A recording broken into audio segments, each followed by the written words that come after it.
সুপ্রিয় দর্শক মণ্ডলী, আপনাদের সামনে আরেকটা নতুন ভিডিও উপস্থাপন করতেছি। এটা হলে রিং জাল এবং চায়নারা এর মধ্যে সাপ পুষে। এই জালটা বাংলাদেশে এখন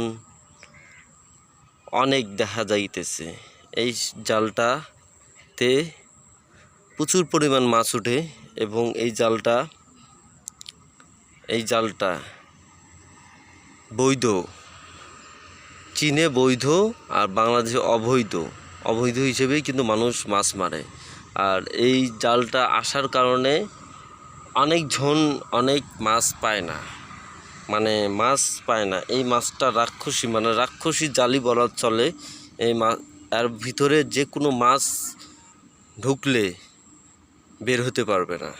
দেখেন জালটার সাইজ, দেখেন কত বড় সাইজ, দেখছেন আপনারা কত বড় সাইজ, আপনাদেরকে দেখাইতেছি।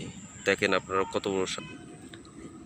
এই যে এর ভিতর দিয়ে মাছ ঢুকে এইখানে মাছটা আটক হয়, এইখানে বান্ধা থাকে, এইখানে আটক হয়। এইখানে আটক হওয়ার পরে এই মাছটা আর বের হতে পারে না। আসলে রিং জাল একটা অবৈধ জাল, এরা চুরি করে মাছ মারে।